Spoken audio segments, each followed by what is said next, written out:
Hey there, and welcome to City of Churches. Now, on City of Churches, you'll follow me as I tour different churches in the Brooklyn Diocese, and we're also going to explore the neighborhoods around them as well. I'm Nick Vavis, and today I'm in a different part of Astoria to visit St. Joseph's Church. Now, this neighborhood is actually historically within the boundaries of Long Island City, but the locals still refer to it as just Astoria.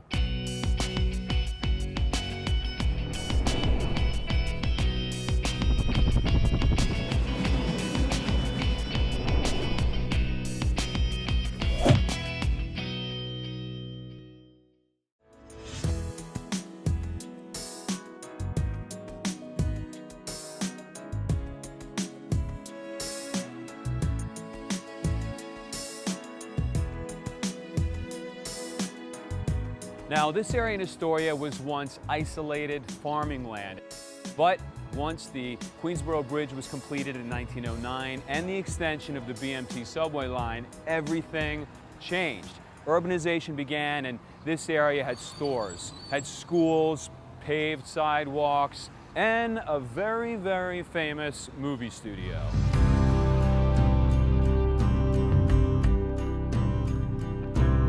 Now I'm here at the main entrance of what used to be the old Paramount Astoria Studios, and if you see up on the wall there, that's where the plaque used to be with the old Paramount logo. Now this is where the Marx Brothers filmed their first movie, The Coconuts. This remained in full production up until World War II, at which point the U.S. Army took it over and they renamed it the Army Pictorial Center. It was used mostly for the production of educational and training videos for our servicemen and our servicewomen. By 1970, the Army moved out, and the studio once again went into production. It was renamed the Kaufman Astoria Studios. And right next door to the studio, in the old film editing building, is the American Museum of the Moving Image. That's something else that's great. Right across the street from the studio is a new building. It is the Frank Sinatra High School of the Arts, and it was founded by entertainer Tony Bennett, who actually grew up right here in Astoria.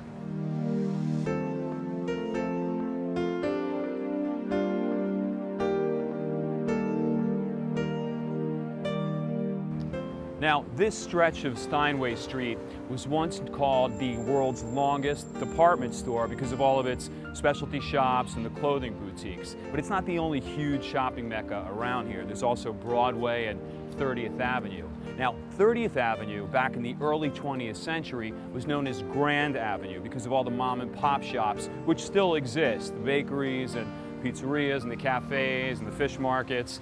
And all of those old buildings that still exist are sort of surviving examples of the area's original architectural design. Now, Astoria is home to a very diverse population. The original settlers were Dutch, and then other immigrant groups that moved in primarily were the Irish, German, Italian, and Greek. Now, a lot of longtime residents will remember the old Astoria movie theater behind me here on the corner of Steinway Street and 30th Avenue. It was constructed in 1920 and closed its doors fairly recently in 2001. Now, they retained some of the original architecture, the marquee and the plaque above the main entrance. They've developed it, and as you can see now, there's a drugstore, and there's a bank, and there's a health club. But I think it's as a reminder of the importance that it played and served its community in an entertainment way for over 80 years.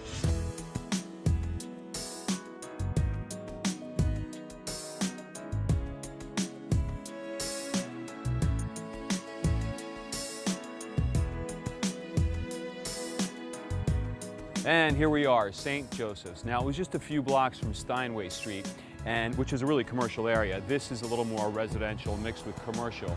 Now, the church itself, St. Joseph's, is one of the first churches that was built in Queens County when it was constructed in 1906. About a mile from here is the Mother Church of Queens, Our Lady of Mount Carmel, which we profiled last season on the show.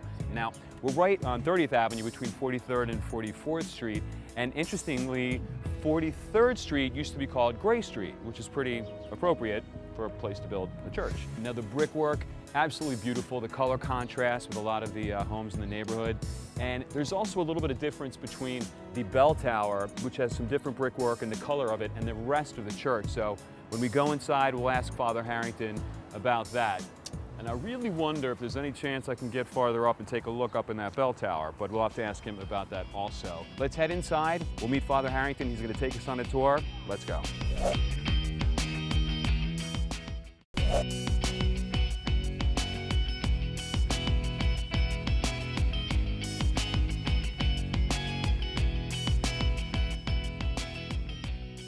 Hi, Father Harrington. Well, Nick, welcome to St. Joseph's, How are Astoria. you? Thank you so much. Very good, and yourself. Thank you for taking the time to give us this tour. Good to welcome you. And I know there's a lot of history and a lot of unique items about this church we'll talk about. Sure. And one of the first things when I walked in and came up to the church, it really is quite an awesome exterior. It's quite beautiful when you first come up to it. Tell me a bit about when the church was first constructed. This building was first constructed in 1906. But the parish is actually erected in 1878 by German immigrants coming to this country. The church is built in 1906, as I say, and renovated about 13 years ago. Was this the original structure or the original church in 1906? No, this is the second. This is the second church. The first was a very simple wood frame structure. Until I'm guessing the parish expanded beyond Very that, much yes? so, like the city of New York. Okay. Some of the physicalities I'm looking at that are sort of unique to St. Joseph, one being some of the side altars. They have candles that are embedded, things are embedded, as opposed to on a table we normally see some of the candles. Sure. So they sort of save some space. This was all part of the renovation in 1997 or 98 under Monsignor Ryan. But immediately, and well, just to go to your point, the church was very small. So by creating the shrine areas, he opened up the space to make it a more welcoming and hospitable space. What immediately captures my eyes is the quality of the stained glass windows, which are really beautiful. Now, I've looked to see who fabricated the windows, I don't know, but I would suspect, as with many other churches in Brooklyn, the windows were made in Germany and brought to this country. And they certainly do bring in a lot of light. When I first walked in, it was very bright. Oh, yeah. You get some great light in here. Tell me, too, about the Stations of the Cross as we pass those. The Stations of the Cross are hand-created, or created by an individual artist from New Jersey. And these are the new Stations of the Cross according to Pope John Paul II, which includes the resurrection at the end, the last of the stations. The renovation in 97, 98, as we could see, involved a complete renewal system of the lights, of sound, of color, but most particularly the creation of the liturgical space for celebration of Eucharist, which is much more appropriate and open and welcomes the greater participation of the laity. So during some of that reconstruction phase, what physically would have been changed? Like, are the columns original? Is everything physically original about the structure? Everything is original to the structure, except I would say over here where the organ is placed. This was brought down to be closer to the congregation. Okay. And bring it into the main floor to encourage participation in singing. The altar is quite different and is new to the space and was brought in for the rededication of the church in '98. We lost about maybe 1/3 of our space, but as you'll see in the space now, the sanctuary, it's much more welcoming, much more appropriate to a celebration of Eucharist. And as you see the arrangement of the benches and the chairs, it pulls everyone more successfully, I think, into the celebration. It really is actually, you're going like this too. It's very wide open. That's when right. you say welcoming. That's right. I guess you can give Mass and actually do this now. Yes. Now, one of the Talk things to your people. one of the things that does remain from the original church are these paintings up on the top. And what I suspect, they are on canvas and placed in place, but they were preserved during the renovation. And they're all basic thematic on the life of St. Joseph, patron of the Universal Church. Would you say, so are they chronologically telling the story? Are they starting in order? No. Just different? But they're different with the different titles of St. Joseph. In this particular stained glass window, we do have St. Joseph sitting in the chair. Tell me about this. I know there's a story behind this particular window and something that was changed in the dome above the altar. Well, this is a famous picture of the death of St. Joseph, very dear to the heart of Monsignor Noon, who was a curate here for many, many years. But that basic scene was the scene that was over the main altar, the death of St. Joseph. And then when the renovation took place, that was replaced by a baptismal theme, which is throughout not only the paintings there, but on the tapestry and the placement of the baptismal font, so that the baptismal theme would be more and more pronounced in this church and in our celebrations. So the painting of the dove then basically covered over, they painted over that image of this thing. Symbol of the Holy Spirit, the waters of baptism, of renewal and regeneration. Now on the floor, we have it covered by the rug, but you'll see the geometric symbol that's placed there. It carries through on the floor, it carries through on the base of the altar, which in my understanding is the symbol of regeneration, rebirthing, re-giving life, which is the mission of the church, to give life and the continuance of life. As the parish expanded, was there a need for more seating space? Well, Or has the parish grown?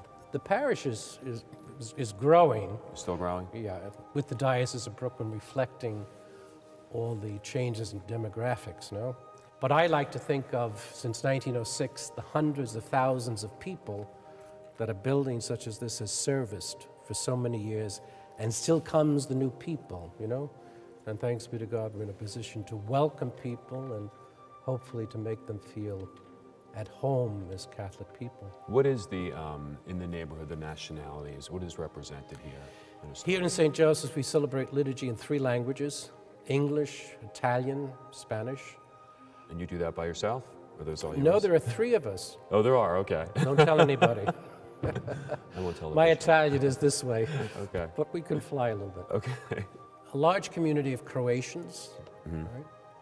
Many of the people who had been here from Sicily and other parts of Italy, who came and first had their homes here, have now moved on to Flushing, to St. Mel's and St. Luke's, or Whitestone, I should say.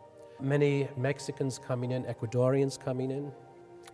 Astoria, as you know, is a large and vibrant Greek community, Greek Orthodox brothers and sisters. And now we see the influx of Muslims, who now in the Astoria area, I think, have 6 or 7 mosques. Right?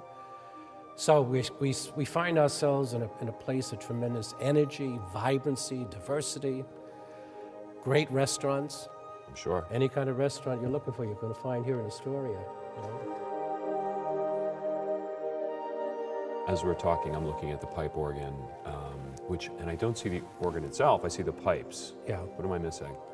Well, behind that is the whole box which holds all the guts, or I should say the technical So that's somewhat instruments. hidden. Okay. Right.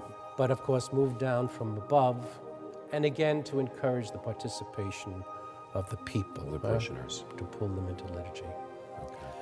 Could I show you something over here which may help us tie it together a little bit? Sure. Prior to the renovation, a great deal of the church was covered with a beautiful oak wood, which was dark. It gave sort of a dark feeling to the church. The light colors, of course, brighten up the church, and you'll see how beautifully they're coordinated one with the other to lend to a very festive and lively kind of ambience. Yeah, I can imagine the paint with the stained glass windows. A lot of light comes in right now. It really is very bright. It's very bright. This is the tapestry. Tapestry. And when I first looked at it, you see a lot of different symbols, but it really brings a great deal of not simply the building, but the church, our mission together. As I said, the baptismal theme or motif is dominating, and there the waters of baptism are picked up again with the symbols of God the Father, the Holy Spirit, and there's the symbol from the book of Revelation, the Lamb of God. So those 3 things, that trilogy, so you've got the eye, the dove, and then the lamb. That's right. So together from... The book of Revelation, the Christ, the Lamb of God, from whom flows the waters of life, and thereby baptism, now picked up with the commission to the apostles on the Sea of Galilee to be fishers of men. On the other side, you see the Spanish galleon, and now we get into history, the discovery of the Americas, and almost a prelude to the tremendous immigrations of all peoples from Europe, South America, from Asia, who came to this country, and many who came to this parish of St. Joseph. Now, there is the symbol of the present church. On the left is a little picture of the original wood frame church. On the right-hand side is the 59th Street Bridge, in which we celebrate not just the presence of the bridge and access to Manhattan, but so many of the peoples that moved from the Lower East Side and discovered Astoria or in Queens and began to populate in great numbers this part of the city. On the right is a symbol for the Ministry of Music, right? On the left, God forgive me, I don't know. Okay. But in the middle is the diocesan seal, which has written under it, not totally visible, Salus Animarum Suprema Lex. So whether we're talking about a beautiful building and the stained glass windows and the beautiful floor or whatever, it's a statement of what our mission is. The most important thing is the salvation of souls. Salus Animarum Suprema Lex. And that speaks to most of us. The salvation of souls. The supreme law. So, aesthetically, it's beautiful, and that's hand-woven, I would assume, the tapestry? Well, it's actually painted, but it brings it all together from Revelation, our ministry for over 130 years, the history of the area, and the many peoples that have moved through this community and have practiced and lived their faith here at St. Joseph's. Well, what I'd like to do, since we're so close, Father, is go up to the altar. Sure. And before we do, I know that you're going to show me something that a lot of the parishioners don't get to see a bit later in our tour, and I'm very excited about that. So I think only 2 people have seen it. you're going to be responsible for showing me that one. Yes, I will. First, the altar. First, the altar. I will follow you. Right.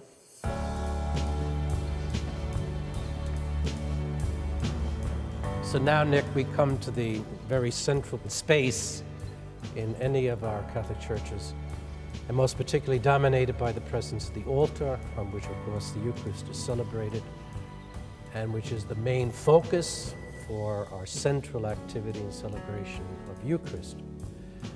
You may notice as well that symbol of regeneration, which is the 8-pointed geometric figure, is repeated under the altar. Again, regeneration, God's life that comes to us. Repeated again under the baptismal font. The cross here is original to the original church in 1906. Good shape. Very good shape. And to the sides are the symbols of the 4 evangelists, Matthew, Mark, Luke, and John. The stained glass above the altar, is this any different, or do you notice a difference between this and the stained glass that's around the church?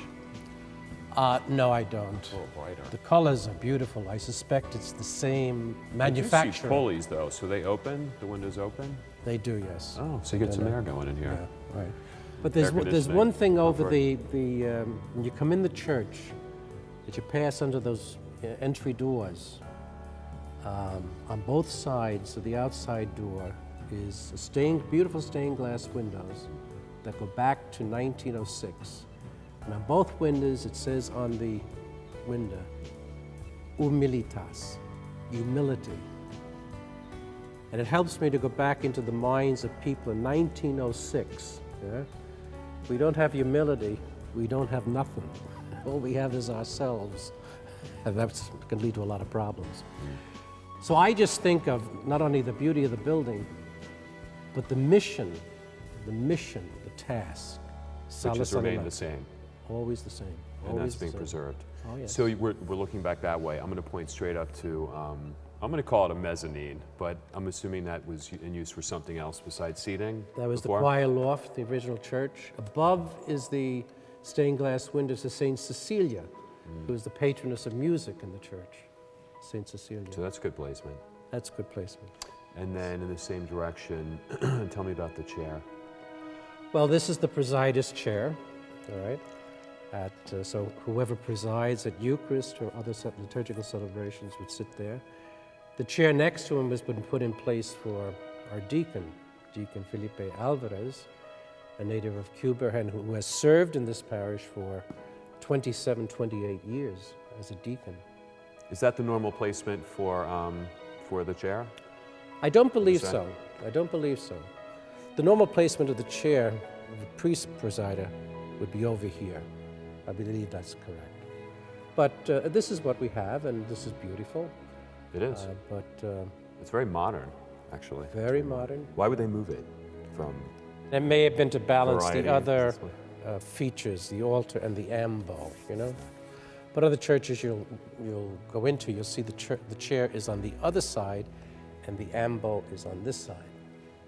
What I'd like to do, if we could, we talked earlier about something else you were going to show me that the parishioners don't often get to see. You won't mind getting some dust on your pants? I don't mind getting dust on my pants. I could use the exercise, so I'm going to follow you if you could. Be glad to take me to where we're going. You're going to see something spectacular. Perfect. Okay.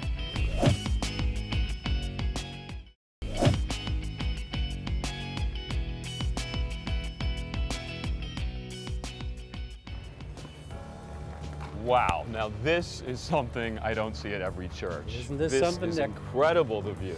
This is great. all the way down to the heart of Brooklyn, the Williamsburg Bridge, and you Yeah. can see Lower Manhattan on the right.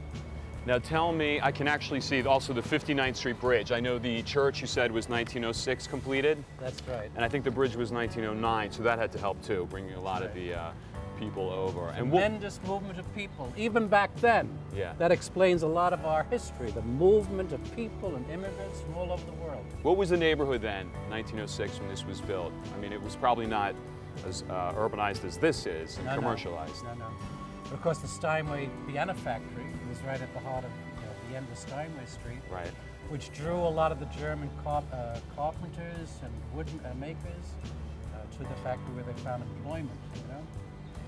We had people from Italy and Ireland, from Greece, right? Early on, all came with their faith and their languages, and even then the diversity of our society, which was part of the dynamo and the activity and life of Astoria. Well, how often are you up here in this area? Only when you come to film.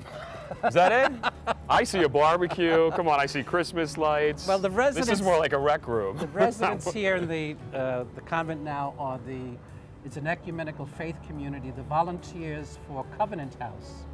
Young adults who come to give time of their lives helping out in Covenant House in New York. Now, what are we standing on top? What is right below us in this area of the roof? Below us is the third floor of the convent, which is the ecumenical faith community. Okay. And they also have part of the second floor.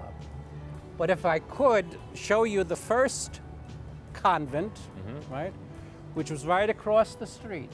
The little house right there? The little house across the street.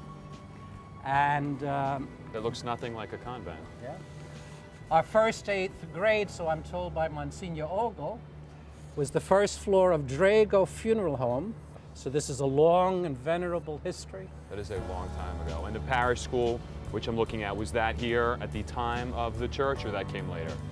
I believe the school the original part of the school came later. Came later. Okay. The newer part came in 1953 under Monsignor McHugh, as did the tower Look at that bell tower. from the early 1920s. Which has different brick. So the brickwork is different than the church. That's right. So that was constructed later, I'm assuming? It was added on. And is it in operation? Do you use the bell tower? Do they We ring? don't use the bell. We have an electronic system now. Okay. So we can add all kinds of liturgical music for the different seasons and times of the year. But that was part of the renovation that was done in 1997, 1998. Well, Father Harrington, I can't think of a better place to thank you and say goodbye and thank you for the tour. Well, thank you for Very visiting much. St. Joseph's. This is great. Delighted to have you. Thank you. Now I have to head downstairs and take that 3-story exercise walk that we came up doing. So It's easier going down. I hope so. I'm going to follow you. So with that, we end this episode at St. Joseph's with Father Harrington. And if you would like more information on this church or any other church in this series, you can log on to our website at netny.net. And if you'd like to suggest a church we should profile, you can log on there as well. Until next time, I'm Nick Vavis with City of Churches.